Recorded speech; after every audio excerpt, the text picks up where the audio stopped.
বিশ্ব আগাচ্ছে ঠিকই, বাট নিউক্লিয়ার কোনো যুদ্ধের দিকে। এখন বলবে ভবিষ্যৎবাণী করে দিল নিউক্লিয়ার যুদ্ধ হবেই তো বলি নাই, বলেছি হওয়ার মুখোমুখি অবস্থা দাঁড়িয়ে আছে। যে কোনো মিলিটারি অ্যাফেয়ার্স যারা পড়াশোনা করে, ভালো মানের পলিটিশিয়ান যারা যারা ইন্টেলেক্ট রাখেন মাথার মধ্যে, শিক্ষিত সমাজ এবং মিলিটারি অ্যাফেয়ার্স যারা বোঝেন, তাদেরকে জিজ্ঞাসা করে দেখি যে আবু তো আদনান ভাই একটা লেকচারে বলেছিল যে সারা ওয়ার্ল্ড নাকি নিউক্লিয়ার যুদ্ধের দ্বারপ্রান্তে দাঁড়িয়ে আছে, কথাটা কতটুকু সত্য? তারা অ্যান্সার দিবে ইনশাল্লাহ। দেখেন, এই শিক্ষিত সমাজ অ্যান্সার দিবে ইনশাল্লাহ। তাকে জিজ্ঞেস করতে যায় না যে বিষয়ে কোনো জ্ঞানী রাখে না। আমার কথা কি বুঝতে পারছেন? যারা এই সেক্টরে পণ্ডিত তাদেরকে জিজ্ঞাসা করেন, তারা বলবে যে হ্যাঁ, এটা মুখোমুখি দাঁড়িয়ে আছে, যে কোনো সময় হতে পারে। আমরা নিউক্লিয়ার যুদ্ধ হবে কিনা তা তো আর আমরা কোরআন সুন্নাহয় পাইনি। এতটুকু পেয়েছি, মালহামা হবে। কি হবে?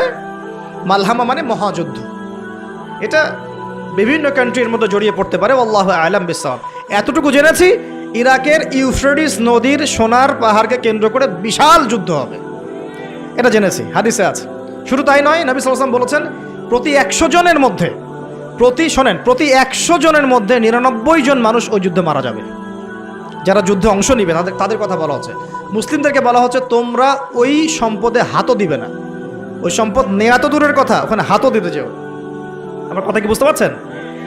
তো দেখছেন বিশ্ব এগিয়ে যাচ্ছে, কিন্তু আমরা বলছি যে একটা নিউক্লিয়ার ওয়ারের দিকে এগিয়ে যাচ্ছে। দেখছেন ইকোনমিক্যালি আমরা খুব সমৃদ্ধ হচ্ছি, সারা বিশ্ব, তাই না? কিন্তু বিশ্বের অনেক দেশ, বিশ্বের অনেক কান্ট্রি ইকোনমিক্যালি এখন একটা দুরবস্থার সম্মুখীন হয়ে আছে। এটা রিয়েলিটি আর ভিজুয়াল ওয়ার্ল্ড এক জিনিস নয়। আপনি দেখছেন মেয়েরা খুব এগিয়ে যাচ্ছে, একদম ওই যে স্টেজে উঠে নাচানাচি করছে, অধিকার আন্দোলন এভরিথিং, তাই না?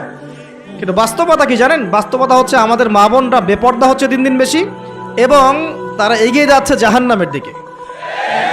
আর নবীজি বলেছেন এই কথাই, শেষ জামানায় এক শ্রেণীর নারী বের হবে, নিসাউন, মহিলা, ক্যাসিয়াতুন, যারা কাপড় পরে থাকবে, আরিয়াতুন, তারপরেও নগ্ন হবে কাপড়, এবং তারা অন্যকে আকৃষ্ট করবে, যে সিডিউসড করবে, এবং অন্যের দিকেও আকৃষ্ট হবে, মানে নিজেও সিডিউস হবে।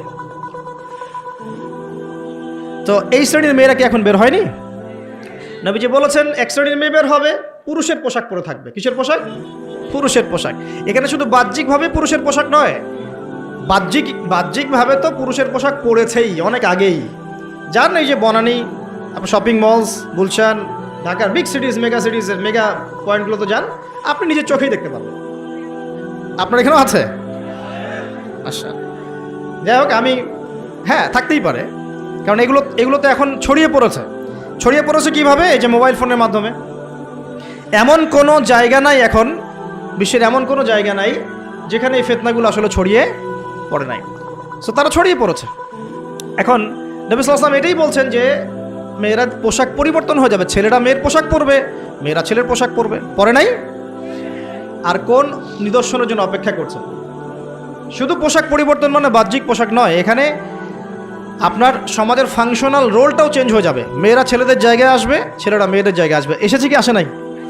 আচ্ছা, একটা বড় সাইন বলেছেন নবী সাল্লাল্লাহু আলাইহি ওয়াসাল্লাম লাস্ট ডে বা কিয়ামতের, সেটা হলো যে সমাজের সবচেয়ে নিম্ন শ্রেণীর মানুষ, মানে যাদের পরনে কাপড় ছিল না এবং পায়ে স্যান্ডেল ছিল না, বড় লোকদের কথা বলা হচ্ছে না এই হাদিসের মধ্যে।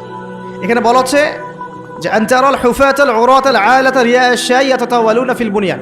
এখানে এমন মানুষের কথা বলা হচ্ছে যারা নগ্ন পদের, খালি পায়ের, স্যান্ডেল কেনার টাকা নাই, খালি গায়ের মানে কাপড় কেনার টাকা নাই, এবং রাখাল শ্রেণীর মানুষ। তারা কি করবে? ইয়াতাতাওয়ালুনা ফিল বুনিয়ান, উঁচু উঁচু কনস্ট্রাকটিভ বিল্ডিংস নির্মাণের প্রতিযোগিতা করবে। হয়েছে কি হয়নি? কিভাবে সম্ভব হলো? রিবা, সুদের মধ্য দিয়ে, এবং করাপশন, অন্যের সম্পদ আত্মসাতের মধ্য দিয়ে। হয়েছে কি হয় নাই? তো আর কোন নিদর্শনের জন্য অপেক্ষা করছে? একটা একটা করে বলতে গেলে সারা রাত চলে যাবে।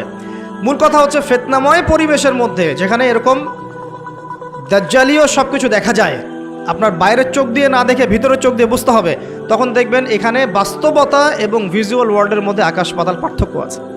আপনি দেখছেন হ্যাঁ মেয়েরা এগিয়ে যাচ্ছে, আমরা বলছি বাস্তবতা হচ্ছে মেয়েরা জাহান্নামের দিকে যাচ্ছে এগিয়ে। আপনি দেখছেন যে হ্যাঁ খুব সুন্দর ইকোনমিক প্রোগ্রেস, আদতে কি হচ্ছে? আদতে পুরো ইকোনমিক স্যাংশনের মধ্যে আমরা পড়ে আছি, অবস্থা খারাপ। আপনি দেখছেন সারা ওয়ার্ল্ড খুব এগিয়ে যায়, মঙ্গলে, চাঁদে কি একটা অবস্থা, কিন্তু আদতে কি হচ্ছে? পুরো কিয়ামতের দিকে বিশ্ব এগিয়ে যাচ্ছে। দেখছেন মুসলিম উম্মাহ খুবই নারে তাকবীর, আল্লাহু আকবার, একদম, তাই না আমাদের অবস্থা? কিন্তু বাস্তবতা কি? বাস্তবতা হচ্ছে পুরো বিশ্বজুড়ে মুসলিমদের এখন একটা অধঃপতনের সময় চলছে প্রতিটা সেক্টরে। এটা সেই যুগ না যেটাতে ওমর রাদিয়াল্লাহু আনহুর যুগে আমরা বসে পুরো বিশ্ব শাসন করতাম, সেটা কি এই যুগ? এই যুগ নয়। বরং নবীজি বলছেন বাদা আল ইসলাম গরিবান ওয়া সায়াউদু কামা বাদা। ইসলাম শুরু হয়েছিল অপরিচিতভাবে, গরিবভাবে, ওয়া সায়াউদু কামা বাদা, এবং আবার শীঘ্রই সে সেই অপরিচিত জায়গায় ফিরে আসবে। অপরিচিত জায়গায় ফিরে আসবে, গরিব জায়গায়। আপনি পরিবারে ইসলাম পালন করতে যান, পরিবারের মধ্যে আপনি গরিব হয়ে যাবেন, অপরিচিত হয়ে যাবেন। সমাজে পালন করতে যান, আমি কোন ইসলামের কথা বলছি? ওই গোলালু মার্কা ইসলাম না, যেটা সব তরকারিতেই চলে, ওটার কথা বলছি না। যে ইসলাম ফলো করলে আপনার হাতে আগুন ধরে রাখার মতো অবস্থা হয়, ওটা ফলো করেন, সমাজে আপনি বিচ্ছিন্ন হয়ে যাবেন। বিশ্বে পালন করতে যান, দেখবেন আপনাকে কোণঠাসা করে রেখে দিয়েছে। এই হলো অবস্থা, গরিবান। এই অবস্থায় কি হবে? যেটা আপনি বাহ্যিক চোখে দেখছেন, বাস্তবতা এমন নাও হতে পারে। আল্লাহ পাক আমাদেরকে এই সিচুয়েশনটাকে বোঝার তৌফিক দান করুন। আর সিচুয়েশন বুঝতে গেলে বাহ্যিক জ্ঞান যথেষ্ট নয়, ইন্টারনাল কি লাগবে? আল্লাহর বাসিরা এবং নূর এবং মারেফত দরকার আছে। এটা কি জিনিস? এটা আমি আপনাকে আসলে ওই ক খ গ ঘর মতো পড়িয়ে বোঝাতে পারবো না, তবে আমি চেষ্টা করছি। আমার দিকে মনোযোগ দেন। খিদির আলাইহিস সালাম যা দেখছেন, মুসা আলাইহিস সালাম কি তাই দেখেছিলেন? আচ্ছা, খিদির আলাইহিস সালাম যে তিনটা ঘটনা ঘটলো, এই তিনটা ক্ষেত্রে খিদির সঠিক ছিলেন না ভুল? তাহলে তিনি এমন কি দেখলেন, কি বুঝলেন, কি শুনলেন যেটা মুসা আলাইহিস সালাম পারলেন না, বুঝলেন না? এটা কি? এটাই হচ্ছে আল্লাহ পাকের বাসিরা বা মারেফত বা দূরদর্শিতা, যেটাকে আমরা আল্লাহ নূর বলি। তিনি আল্লাহ পাকের নূর দিয়ে দেখছেন। এখন আমরা বুঝলাম শেষ জামানায় টিকে থাকতে হলে আমাদেরকে এরকম দৃষ্টিভঙ্গি নিতে হবে, এতটুকু বুঝতে পেরেছি। কিন্তু এই দৃষ্টিভঙ্গি অর্জিত হবে কিভাবে, এই বিষয়টা আমরা বুঝতে পারছি না। পরিবেশটা নষ্ট করেন না। এই দৃষ্টিভঙ্গি অর্জিত হবে কিভাবে, এটা কি জানা দরকার নাই? আচ্ছা, আসলে সেদিকে কথা বলি। প্রথম কথা, প্রিয় ভাইয়েরা, এই দৃষ্টিভঙ্গি অর্জন করতে হলে আগে কলব পরিষ্কার করতে হবে। কি করতে হবে? আচ্ছা, এটা কিভাবে হবে? সার্ফ এক্সেল দিয়ে ঘষবেন? আচ্ছা, কলব পরিষ্কার করার জন্য আমি কয়েকটা ফর্মুলা বলে দিই আগে। এটা সবার জন্যে, এবং বিশ্বাস করেন এখন আমরা সমাজে যারা বসবাস করি, বেশিরভাগ আমরা মৃত কলব নিয়ে বসবাস করি, বেশিরভাগ। যদি কলব জিন্দাই হতো তাহলে হক বাতিল চিনতে পারতাম না। যদি কলব জিন্দাই থাকতো তাহলে কি দুনিয়ার এই মোহের মধ্যে ব্যস্ত থাকি? যদি কলব জিন্দা থাকতো সারাদিন, তাহলে দুনিয়ার ফিকিরে ব্যস্ত থাকতে পারি। যদি কলব জীবিতই থাকে তাহলে কাউকে দাফন করার পরে দুনিয়াবি খোশ গল্পে কেউ মত্ত হতে পারে? যদি কলব জিন্দা থাকে তাহলে কেউ মানুষকে ঠকাতে পারে, মাপে কম দিতে পারে, কেউ কি গোপনে পাপ করতে পারে, কেউ কি অন্যের সম্পদ আত্মসাৎ করতে পারে? কলব জিন্দা থাকলে কেউ সুদ খায়, কলব জিন্দা থাকলে কেউ জেনা করে, কলব জিন্দা থাকলে কেউ এরকম নোংরা কনসার্টে যেতে পারে? অতএব বুঝতে পারছি এইসব পরিস্থিতি দেখে যে আমাদের বেশিরভাগের কলব কি? মৃত, নিঃসন্দেহে মৃত, কোনো সন্দেহ নাই। নবী সাল্লাল্লাহু আলাইহি ওয়াসাল্লাম বলছেন, যখন আদম সন্তান একটা পাপ করে তখন কলবের মধ্যে একটা স্পট বা দাগ পড়ে, কালো একটা স্পট বা দাগ পড়ে। আবার যদি গুনাহ করে আবার স্পট পড়ে, আবার দাগ পড়ে, আবার গুনাহ করে আবার স্পট পড়ে।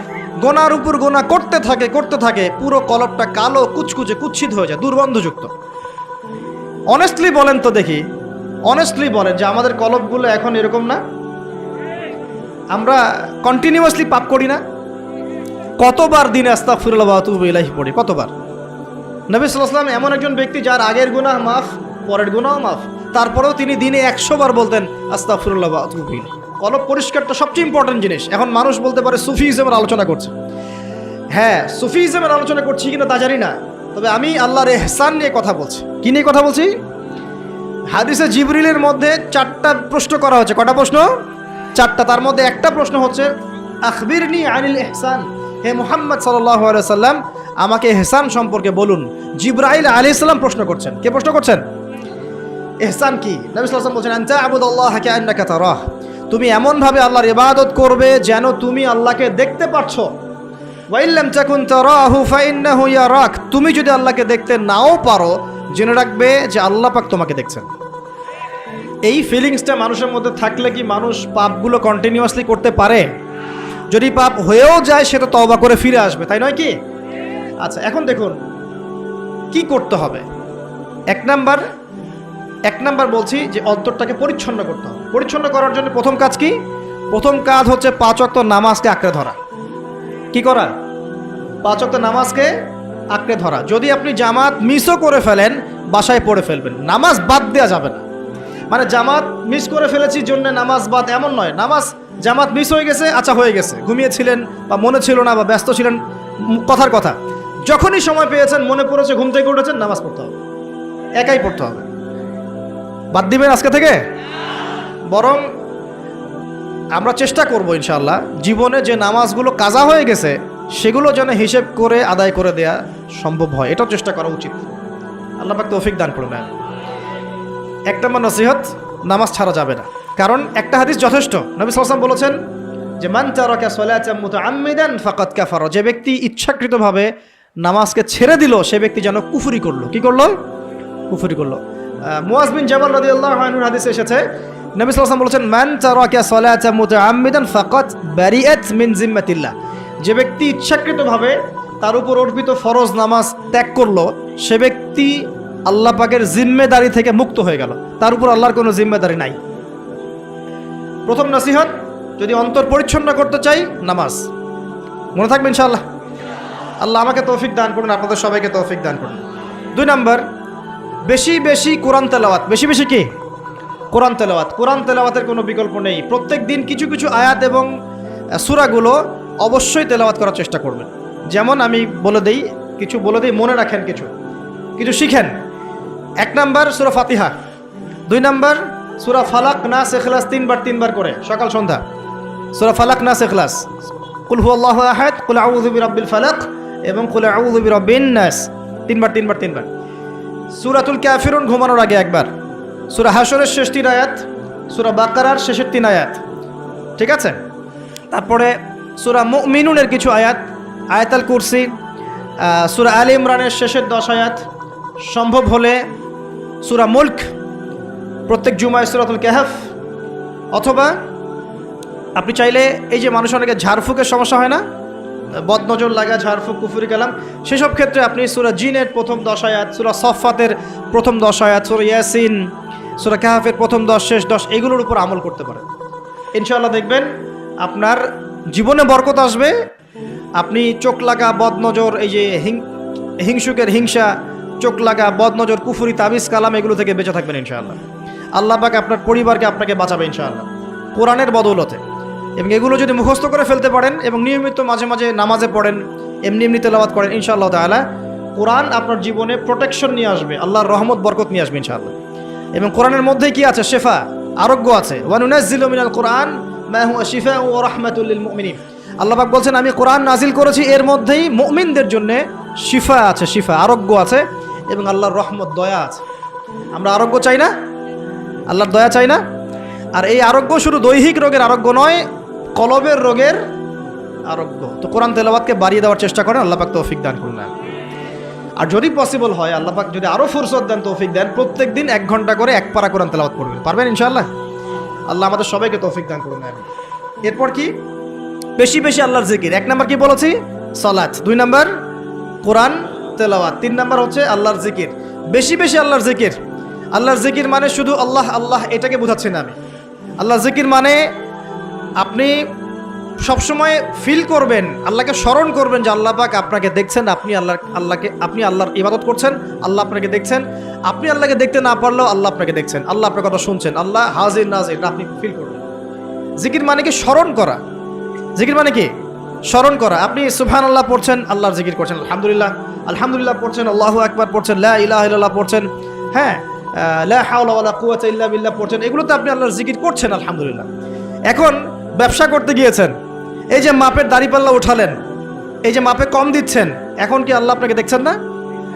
এই যে আপনি আল্লাহকে স্মরণ করছেন যে আল্লাহ আমাকে দেখছেন, মাপে কমটা দেওয়া যাবে না, যদিও কাস্টমার বুঝতে পারছে না। এই যে আপনি আল্লাহকে স্মরণ করলেন, এটাই আল্লাহর জিকির। এটা কি? আল্লাহর জিকির। আপনি ওই যে স্কুলে গিয়েছেন বা কলেজে গিয়েছেন, এখন মাশাআল্লাহ আপনার তো বান্ধবীর অভাব নাই, তো একজন বান্ধবী আপনাকে ফোর্স করছে, চল ওখানে গিয়ে কফি খাই, এই করি সেই করি, আজকে ঘুরে আসি রমনা পার্ক, নাকি? তো এখন আপনি আল্লাহকে স্মরণ করছেন যে আমি আল্লাহকে দেখতে না পারলেও আল্লাহ তো আমাকে দেখছেন, না আমি তোমাদের সাথে যেতে পারবো না, এটা আমার জন্য জায়েজ নাই। এই যে আপনি আল্লাহকে স্মরণ করলেন, এটার নাম কি? আল্লাহর জিকির। সমাজের দায়িত্ব পেয়েছেন, আলহামদুলিল্লাহ, দায়িত্ব পাওয়া খারাপ কিছু নয়, এটাকে সঠিকভাবে পালন করাটাই চ্যালেঞ্জ। দায়িত্ব পাওয়া খারাপ কিছু নয়, দায়িত্বটাকে সঠিকভাবে পালন করাটা চ্যালেঞ্জ। দায়িত্ব পালন করতে গিয়ে আপনি ন্যায় বিচার করছেন, যখন দেখছেন যে এমন একটা বিচার সামনে চলে আসছে যে এখানে তো সমস্যা, এখানে ন্যায় বিচার করলে আমাকে হয়তো কিছু প্রতিবন্ধকতা শিকার হতে পারে, আর যদি অন্যায় করি তাহলে দুনিয়ার স্বার্থ আছে। এখন আপনি যদি অন্যায়টাকে বেছে নেন, আপনি আল্লাহর জিকির করেন নাই। যদি তখন আপনি ন্যায়টাকে বেছে নেন, আপনি তখনও আল্লাহর জিকির করেছেন। আল্লাহর জিকির শুধুমাত্র সুবহানাল্লাহ, আলহামদুলিল্লাহ, তাসবিহ, তাহলিলে নয়। সমাজে চলতে ফিরতে উঠতে বসতে সবখানেই আল্লাহর জিকির আছে। আল্লাহর স্মরণ, আল্লাহকে স্মরণ করো, আল্লাহ পাক তৌফিক দান করুন। তো জিকির বাড়িয়ে দেই। 4 নাম্বার কি? 4 নাম্বার হচ্ছে জ্ঞান অর্জন। মানে বেশি বেশি কোরআন সুন্নাহর জ্ঞান অর্জন করেন, আল্লাহর নূর মারিফত পাওয়া যাবে ইনশাআল্লাহ। 5 নাম্বার একটা বলে দেই, সেটা হলো আল্লাহওয়ালা মানুষ, যারা আল্লাহওয়ালা মানুষ, আল্লাহর এবং রাসূলের কথা বলেন, যারা মুত্তাকি, পরহেজগার এবং সৎ, এইসব মানুষদের সাথে সংস্পর্শে থাকেন, আল্লাহ পাকের নূর পাওয়া যাবে ইনশাআল্লাহ। আর 5টা কথা বললাম, খালি অনলি 5টা। এগুলোর পাশাপাশি আর 5টা বিষয় আছে, যাওয়া যাবে না। 5টা বিষয়ে যাওয়া যাবে না। 1, হিংসা মনে রাখাই যাবে। মনে যার হিংসা আছে তার সাথে আল্লাহর নূরের কোনো সম্পর্ক নেই।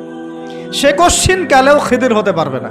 তার বড় বড় ডিগ্রি থাকতে পারে, সার্টিফিকেট থাকতে পারে, মনে হিংসা দিয়ে ভর্তি, কোশ্চিন কালেও আল্লাহর নূর এবং মারিফত অর্জন করতে পারবে না, সম্ভব না। কলবুন সেলিম, বিশুদ্ধ কলব, অবনত চিত্তের কলব না থাকলে এটা সম্ভব নয়। অতএব হিংসা করবেন। এখন তো হিংসার যুগ। এখন তো ওই যে বললাম না, ছেলে মেয়ে হয়ে যাচ্ছে, মেয়ে ছেলে হয়ে যাচ্ছে। এখন মেয়েরা কিন্তু খুব একটা ঝগড়া করে না। মেয়েদের কথাবার্তাগুলো এখন ছেলেদের মতো। বাইরে বের হয়ে রিক্সা ডাক দেবে, এই রিক্সা এদিকে আসো, এই সিএনজি এদিকে আসো। ওর গলার ভয়েসটা ছেলেদের মতো। আর ছেলেটা কি করে দেখবেন, যে কোনো একটা ইস্যু পাক বা না পাক, অনলাইনে ফেসবুকে বসে আহলুল কমেন্ট, এখানে দেখবেন সারাদিন ঝগড়া করছে। ঝগড়া করে করে করে লাস্টে বলবে যে আমিন না লিখে কেউ যাবেন না। এই হলো অবস্থা। দেখবেন ঝগড়াটা একটা স্বভাব ছেলেদের মধ্যে আসছে। ছেলেটা ঝগড়া করবে কেন? ছেলেরা মারামারি করে সরাসরি নাকি? ছেলেরা কি ঝগড়া করে নাকি? দীর্ঘদিনের ইতিহাস পড়ে দেখেন না আপনি, পুরো ওয়ার্ল্ডের হিস্ট্রি ঘেটে দেখেন, দেখবেন ছেলেদের গায়রত, ব্যক্তিত্ব ছিল না? যুদ্ধ বিগ্রহ করবে ছেলেরা, বক্সিং খেলবে ছেলেরা, জিম করবে ছেলেরা, মার্শাল আর্ট শিখবে ছেলেরা এগুলো করবে। ছেলেরা চুলকাচুলকি ঝগড়া করে নাকি? চুলাচুলি করে নাকি ছেলেরা? এখন দেখবেন ফেসবুকে ঢুকলেই ছেলেরা কিন্তু মেয়েলি ঝগড়া করে। দেখছেন, খেয়াল করছেন? দেখেন সাইকোলজিক্যাল পরিবর্তন হয়েছে। ছেলেটা মেয়ে হয়ে যাচ্ছে, মেয়েদের মধ্যে সাইকোলজিক্যালি ছেলেদের প্রভাব বিস্তার হচ্ছে। অতএব হিংসায় যায়েন না, এটা হিংসার যুগ। হাবিল হন, কাবিল হয়েন না। আপনি হাবিল হন, কাবিল হতে চায় না। কারণ কাবিলের আমল নামায় নবী সাল্লাল্লাহু আলাইহি ওয়াসাল্লাম বলেছেন, কিয়ামত পর্যন্ত যত মানুষ খুন হবে, হাদিসটা শোনেন, কিয়ামত পর্যন্ত যত মানুষ খুন হবে, সমস্ত খুনের একটা পাপের অংশ কাবিলের আমল নামায় যুক্ত করা হবে। কারণ কি? কারণ পৃথিবীর ইতিহাসে সেই প্রথম খুনের সিলসিলা চালু করেছিল, সে তার ভাই হাবিলকে হত্যা করেছে। হাবিল কাবিলের এই সুন্নত এখন নাই, আছে? মুসলিমদের মধ্যে দেখবেন বহু কাবিল ঘুরে বেড়াচ্ছে, আছে না? হাবিলের সুখ ওর ভালো লাগছে না, হাবিলের উন্নতি অগ্রগতি ওর পছন্দ হচ্ছে না, হাবিলের কুরবানি আল্লাহর কাছে কবুল হচ্ছে, ও সহ্য করতে পারছে না, এই জন্য সে কাবিল হয়ে গেছে। এরকম কাবিলের সংখ্যার অভাব নাই তো পৃথিবীতে। আর আমি বারবার বলছি যে ভিতরের শত্রু চেনা খুব ডিফিকাল্ট, বাইরেগুলো চেনা যায়। আমরা দোয়া করি আল্লাহ রাব্বুল আলামিন ভিতর এবং বাহিরের সব ধরনের শত্রুতা থেকে ইসলামকে হেফাজত করুন, আমিন। এবং যারা দুনিয়ার স্বার্থে ইসলামের বিরুদ্ধে শত্রুতা করবে, আল্লাহ পাক ওদের শেকড়টা উপরে ফেলে দেন। সামনে যান। 1 নাম্বার কি রাখা যাবে না? হিংসা। একটা কথা বলে শেষ করি, আপনি যদি কারো প্রতি হিংসা করেন তাহলে কি হবে? আপনার ক্ষতি কি? আপনার যত নেক আমল ধ্বংস হয়ে যাবে। হিংসা সেভাবে নেক আমলকে পুড়িয়ে দেয় যেমন করে আগুন কাঠকে পুড়িয়ে দেয়। হাদিস শুনেছেন হাদিসটা? হিংসা সেভাবে নেক আমলকে পুড়িয়ে দেয় যেভাবে আগুন কাকে পুড়িয়ে দেয়? কাঠকে। কাঠে আগুন ধরিয়ে দেন, কাঠ বাকি থাকে, কয়লা ছাই হয়ে যাবে। ঠিক একইভাবে আমল নামের নেকি সব ছাই হয়ে যাবে। আর যদি আপনাকে কেউ হিংসা করে, ঈর্ষা করে, মানে ঈর্ষা না, হিংসা করে এবং আপনার দিকে বদনজর দেয়, হ্যাঁ, আপনার ক্ষতি চায়, আপনার সাথে কুফুরি করে ইত্যাদি, তাবিজ কবজ করে, তখন আপনারও ক্ষতি হতে পারে। চোখ লাগলে, বদনজর হলে, তাবিজ কবজ, আপনার ক্ষতি হতে পারে। আর এই ক্ষতি থেকে আপনি বাঁচবেন কীভাবে? এটা তো আপনার হাতে নাই, তাই না? কেউ যদি আপনাকে হিংসা করে, এটা তো আপনার হাতে নাই, আছে? নাই। একটা উপায় হচ্ছে মানুষের থেকে নিজেকে যত পারেন আড়াল করার চেষ্টা করেন। এই যে বারবার বলি না, এত শোডাউনের দরকার নাই, ফেসবুকের দরকার নাই, অনলাইনের এই যে ছবি টবির দরকার নেই, এমনি এমনি বলি না। আমরা চাই যে মানুষ থেকে যতটা পারি আড়াল হতে, যতটা সম্ভব, কারণ এখন তো এর চেয়ে বেশি কিছু পাচ্ছি না। এতে ক্ষতি আছে, মানুষের চোখ লাগে। এখন আপনি বাঁচবেন কিভাবে? প্রতিদিন সূরা ফালাক, সূরা নাস, ইখলাস সকাল সন্ধ্যা 3 বেলা করে, সকাল সন্ধ্যা 3 বার করে সূরা ফালাক, সূরা নাস, সূরা ইখলাস। প্রত্যেক নামাজের পর আয়াতুল কুরসি, ঘুমানোর আগে আয়াতুল কুরসি, সূরা বাকারার শেষের আয়াত, সূরা মুলক। এই যে কোরআনিক চিকিৎসাগুলো আপনি যদি গ্রহণ করেন, ইনশাআল্লাহ তাআলা আপনি চোখ লাগা থেকে বাঁচবেন ইনশাআল্লাহ। ইনশাআল্লাহ আপনি বদনজর থেকে বাঁচবেন, হিংসার কুপ্রভাব থেকে বাঁচবেন ইনশাআল্লাহ। এগুলো কিন্তু হেলা কথা বলছি না, এটা এত মারাত্মক। নবী সাল্লাল্লাহু আলাইহি ওয়াসাল্লাম বলেছেন যে চোখ লাগা বদনজরগুলো এত মারাত্মক যে একটা জীবন্ত উটকে রান্নার পাত্রে নিয়ে আসতে পারে। এত ডেঞ্জারাস, এত ডেঞ্জারাস।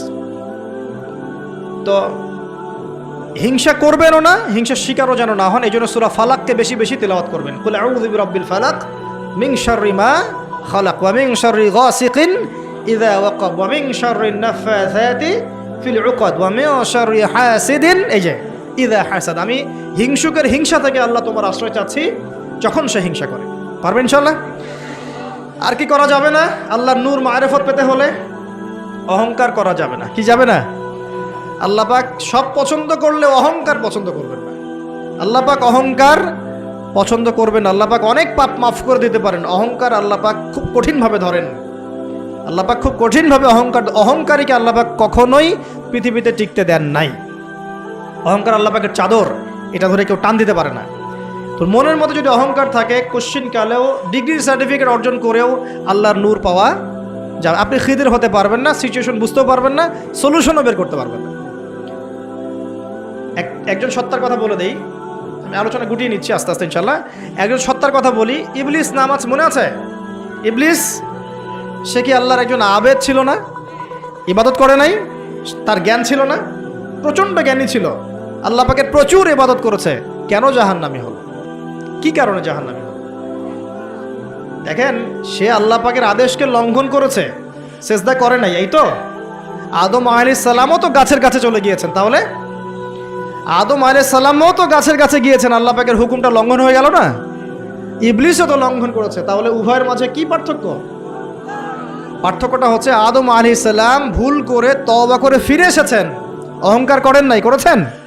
পক্ষান্তরে ইবলিস ভুল করেও তার উপর অটল থেকেছে। সে বলেছে খলাকতানি মিন নার ওয়া খলাকতাহু মিন তিন। আল্লাহ, আপনি যে আমাকে বলছেন আদমকে সেজদা করতে, আপনি ভুল, আমি সঠিক। নাউজুবিল্লাহ। এই যে আবা ওয়াস্তাকবারা, সে উদ্ধত হলো, অহংকার প্রদর্শন করলো। এই একটা কারণেই আল্লাহ পাক কি করেছেন? তাকে চিরস্থায়ী জাহান্নামে দিয়েছেন। কথা কি বুঝতে পারছেন?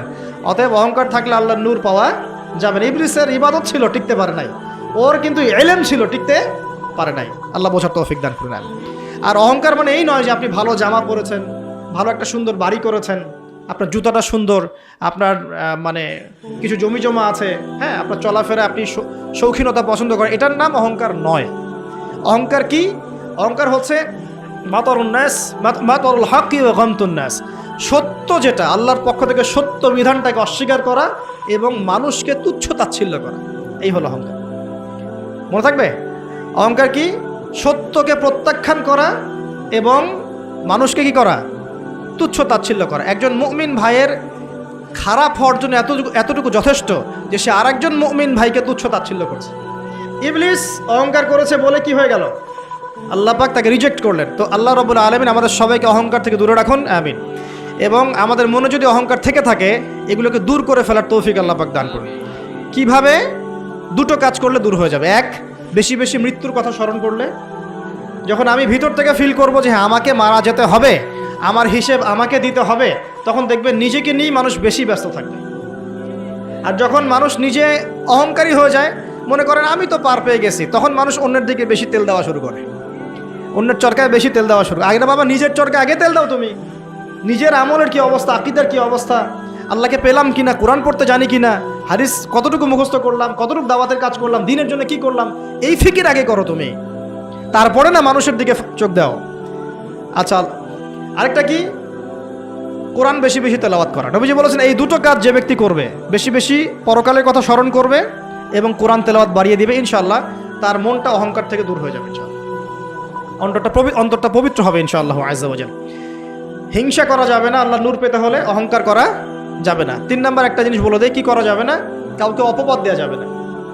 কাউকে কোনো মিথ্যা অপবাদ দিলে অন্যের হকে আপনি দায়গ্রস্ত হয়ে যাবেন, তখন অন্যের হকের দায়গ্রস্ততা পূরণ করতে আল্লাহর কাছে আপনাকে কঠিন বিচারের সম্মুখীন হতে হবে। অন্যের উপর অপবাদ দিলে, অন্যের নামে গীবত করলে এবং সমালোচনার অপসংস্কৃতির চর্চা করতে থাকলে আল্লাহর নূর পাওয়া যাবে না। 4 নম্বর কি? 4 নম্বর পরশ্রী কাতরতা। অন্যের সুখ দেখে, উন্নতি দেখে, অগ্রগতি দেখে আপনার সহ্য হয় না, জলে। ঠিক আছে, এইরকম মিন মাইন্ডেড মানে ছোট লোকের মনোভাব থাকলে কোশ্চিনকালেও আল্লাহর নূর কলবে আসবে না। আর 5 নম্বরটা হচ্ছে মানুষের প্রতি দয়ালু হতে হবে। কি হতে হবে? দয়ালু। দয়ালু মানে কি? যে সবাইকে আগে নিজের ভাই মনে করতে হবে। একজন ব্যক্তি পলিটিশিয়ান হোক, মিলিটারি সেক্টরে থাকুক, পুলিশ হোক, বিজিবি হোক, আনসার হোক, সাধারণ মানুষ হোক, যুবক যুবতী, কিশোর কিশোরী যেই হোক, এদেশের সবাই আমার আপন ভাইয়ের মতো, সবাই আমাদের ভাই, সবাই মুসলিম ভাই। হ্যাঁ, আমাদের মধ্যে মাযহাবী পার্থক্য থাকতে পারে, তরিকার পার্থক্য থাকতে পারে, পলিটিক্যালি পার্থক্য থাকতে পারে, মতাদর্শের পার্থক্য কি থাকতে পারে না? থাকতে পারে। সবার মত কি একরকম হতেই হবে? কিন্তু তারা সবাই আমার মুসলিম ভাই। যতক্ষণ পর্যন্ত না তারা প্রকাশ্য কোনো কুফরির ঘোষণা দিয়েছে, ততক্ষণ পর্যন্ত কি সবাই মুসলিম ভাই। আগে সবাইকে ভাই মনে করে জনদরদিত হতে হবে। আগে সবার ভালোটা বুঝতে গেলে আগে জনদরদিত হতে হবে, রহম দিলওয়ালা হতে হবে। আপনি হকের উপর থাকবেন, ন্যায়টা ন্যায় হবে, অন্যায় অন্যায়। ন্যায় যদি আমার দুশ্মনও করে সেটাও ন্যায়, আর অন্যায় যদি আমার বাড়ির লোক করে সেটাও অন্যায়। একটা সৎ অন্তর লাগবে তো আগে। এই রহম দিলওয়ালা না হতে পারলে খিদির হওয়া যাবে না। কারণ আল্লাহ পাক খিদির সম্পর্কে বলেছেন যে আমি খিদির আলাইহিস সালামকে আমার পক্ষ থেকে রহমত দিয়েছিলাম, দয়া দিয়েছিলাম। সুবহানাল্লাহ। ওয়া আল্লামনাহু মিন লাদুন্না ইলমা, এবং আমি আল্লাহ খিদিরকে আমার পক্ষ থেকে জ্ঞান শিক্ষা দিয়েছিলাম। তো এই কয়েকটা বিষয় করা যাবে, আর কিছু কিছু বিষয় করা যাবে না। এগুলো যদি মেনে চলতে পারি ইনশাআল্লাহ আমাদের কলবের মধ্যে আল্লাহর পক্ষ থেকে আল্লাহর নূর আসবে ইনশাআল্লাহ। আরেকটা টোটকা বলে দেই, সেটা হলো কোরআন একটা সূরা আছে, সূরার নামই হচ্ছে সূরা নূর। কি না?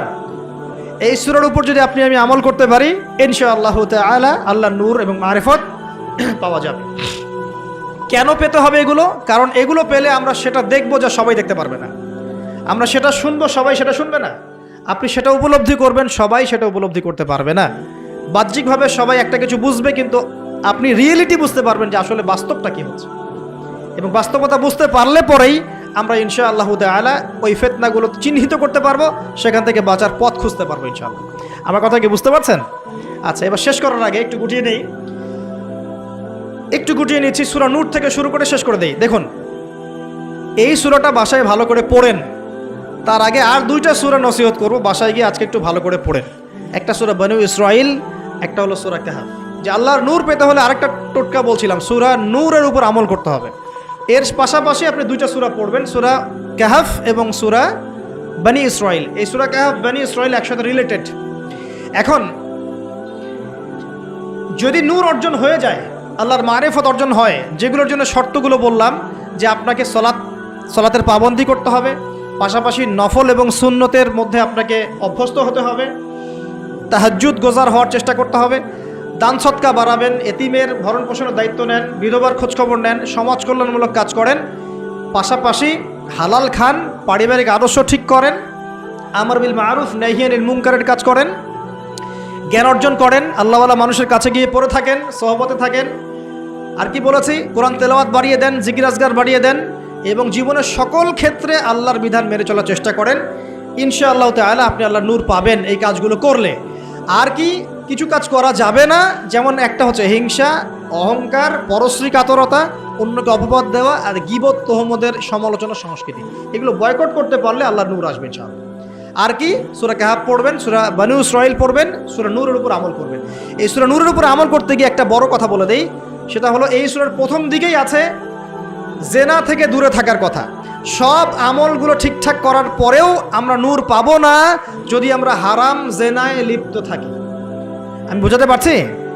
সব কিছু আপনি মেনে চললেন, আজকের লেকচারে সব মেনে চলেছেন, কিন্তু জেনার পাপে লিপ্ত আছেন, গোপন জেনার পাপে লিপ্ত আছেন, বয়ফ্রেন্ড গার্লফ্রেন্ড অ্যাফেয়ার্সে আছেন, পরকীয়া আছেন, আপনি কিন্তু নূর পাবেন না। এটা আপনার অন্তর থেকে সমস্ত নূরকে বের করে নিয়ে চলে যাবে। আর সূরা নূরের প্রথম কথাই হচ্ছে এটা। বরং এগুলো শাস্তির কথা আল্লাহ পাক বলেছেন। সর্বশেষ কথা হলো প্রিয় ভাইয়েরা, বর্তমান সিচুয়েশনটাকে রিড করতে হলে নূর লাগবেই, আল্লাহর মারিফত লাগবেই। এই মারিফত অর্জন করার পথ ও পদ্ধতিগুলো আল্লাহ পাক আমরা সবাইকে মেনে চলার তৌফিক দান করুন, আমিন। এখন এই সময়টা আসছে আমাদের কাজ কিন্তু শুধু ফেসবুকে পড়ে থাকা নয়, একে অপরের পিছনে গীবত তহমতে পড়ে থাকা নয়, এবং ছোটোখাটো বিষয় নিয়ে সময় নষ্ট করা নয়। আমাদের কাজগুলো পড়াশোনা করা, পারিবারিক আদর্শ ঠিক করা, সৎ কাজের আদেশ করা, অসৎ কাজে নিষেধ করা, আল্লাহ নূর অর্জন করা, আল্লাহওয়ালা মানুষের কাছে থাকা, এবং উম্মাকে বিভক্ত করতে যায় না, ঐক্যবদ্ধ করার চেষ্টা করেন। আমাদের উপরে যারা আছে যে কোনো সেক্টরে তাদের সাথে শত্রুতা পোষণ করার প্রয়োজন নেই, বরং দোয়া করতে শেখেন এবং তাদের ভুলভ্রান্তিগুলোকে গঠনমূলকভাবে ধরিয়ে দেন। আরও বলবো যে তাদেরকে উত্তম নসিহত করেন এবং আল্লাহর কাছে বেশি বেশি দোয়া করেন আল্লাহ রাব্বুল আলামিন যেন আমাদের উপরে এমন কিছু মানুষকে এনে দেন যাদের মধ্য দিয়ে ইসলামের খেদমত হবে ইনশাআল্লাহ, ইসলাম এগিয়ে যাবে ইনশাআল্লাহ তাআলা। আল্লাহ পাক আমাদের সবাইকে পবিত্র কোরআন এবং হাদিস অনুযায়ী জীবনযাপন করার তৌফিক দান করুন এবং আমাদের সবাইকে আল্লাহ পাকের নূর ও মারিফত অর্জন করার তৌফিক দান করুন। আমাদের কলবের যত ত্রুটিগুলো আছে আল্লাহ পাক সেগুলোকে দূর করে দিন। আল্লাহ পাক আমাদের পরিবারের আদর্শগুলো সুন্দর করে দিন। আমাদের মা বোনদেরকে খাস পর্দায় থাকার তৌফিক দান করুন। আমরা দোয়া করবো যে আল্লাহ রাব্বুল আলামিন আমাদের সন্তান সন্ততি যারা আছে তাদেরকে মুসলিমের মতো মুসলিম রূপে মানুষ করার তৌফিক দান করুন।